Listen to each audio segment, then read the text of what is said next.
Troisième péché. Les marchands de la terre se sont enrichis de son luxe démesuré. Pour être bien précis, prenons le cas de Pasteur Mayor. Il a à sa disposition un hammer et un V8, plus même qu'un président de la République.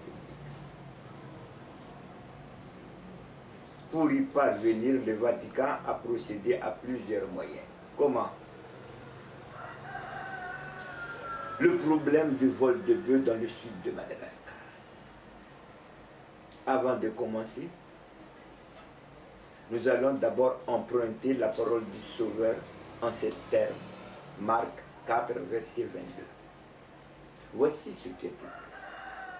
Car il n'y a rien de caché qui ne doive être mis à découvert. Rien ne se trouve soigneusement dissimulé que pour venir au grand jour. Le jour du 26 juin, fête nationale et défilé à Marmassina. Voici la question posée par un journaliste. Mon colonel, a-t-il dit, vous avez affirmé que tel type de soldats sont des forces d'intervention spéciales qui agissent dans des circonstances graves. Pourquoi donc ne pas les envoyer dans le sud pour radier le vol de bovidés? Le colonel, en guise de réponse, il sourit. Si vraiment l'État malgache voudrait radier le vol de bovidés dans le sud, c'est très simple.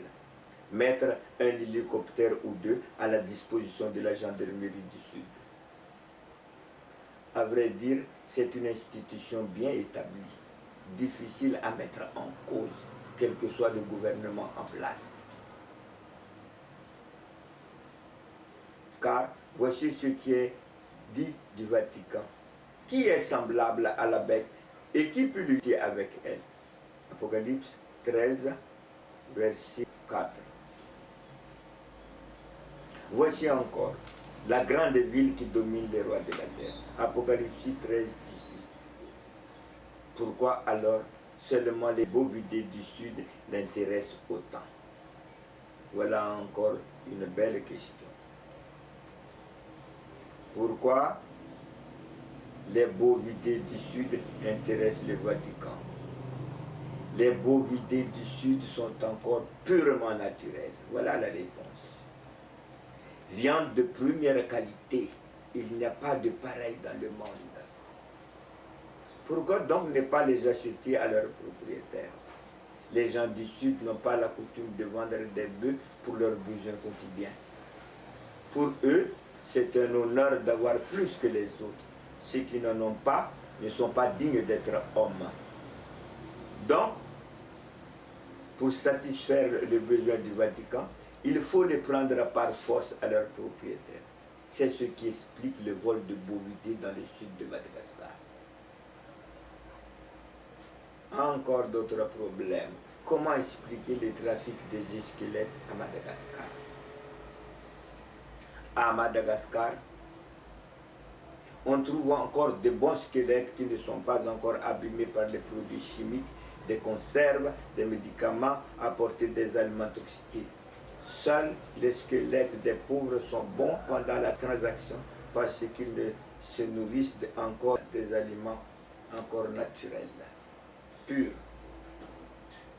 À quoi servent ces squelettes? Pour ceux qui en mangent, l'homme, le chien, le chat sont des aliments les plus précieux parce que l'être humain peut choisir l'aliment qui lui semble bon.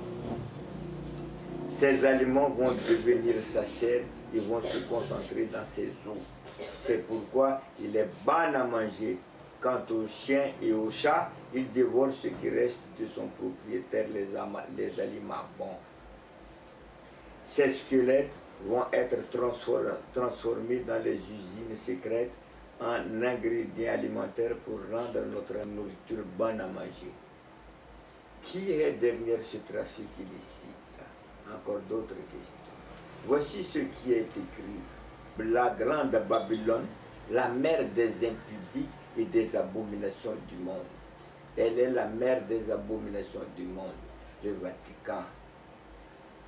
Le problème du bois rose à Madagascar. À qui profite ce trafic? Les marchands de la terre se sont enrichis de son luxe démesuré. Voilà ce qui est écrit. Ce n'est pas l'État qui profite ce trafic. Les marchands de la terre et le Vatican. C'est pourquoi ils ont pleuré en assistant à la destruction de Babylone, décrite d'avance dans le chapitre et verset suivant. Et les marchands itinéraires de la terre pleurent et mènent deuil sur elle parce que personne n'achète plus leur pleine réserve. Notez bien, s'il y en a d'autres, ils ne se lamentent pas autant. Elle est le seul à pouvoir satisfaire ses businessmen. Et on continue à lire les versets. Plein de réserves d'or et d'argent et de pierres précieuses et tous les objets en bois de senteur et toutes sortes de bois précieux et de l'huile parfumée et du vin et de l'huile d'olive, des fleurs de farine, du blé et des bovins et des esclaves et de la vie humaine. Lire Apocalypse 18, versets 11 à 13. Donc, c'est le Vatican qui est à l'origine de tous nos enfants perdus.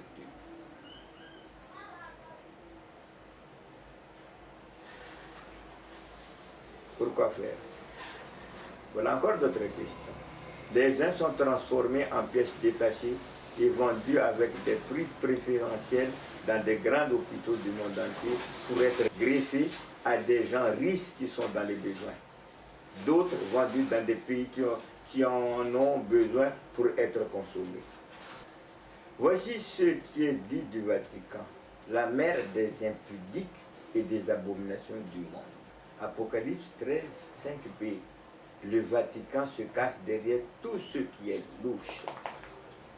Le Seigneur a encore ses serviteurs dans ses églises déchues. Avant leur destruction, ils sont appelés à sortir. Je répète encore. Le Seigneur a encore ses serviteurs dans ses églises déchues. Avant leur destruction, ils sont appelés à sortir. Voilà ce qui est écrit dans Apocalypse 18, 4 et 5. Sortez du milieu d'elle, mon peuple, si vous ne voulez pas participer avec elle à ses péchés, et si vous ne voulez pas recevoir une part de ses plaies, car ses péchés se sont entachés jusqu'au ciel, et le Seigneur Dieu s'est souvenu de ses actes d'injustice. Le troisième avertissement, Apocalypse 14, 9 à 11. Voici ce qui est écrit.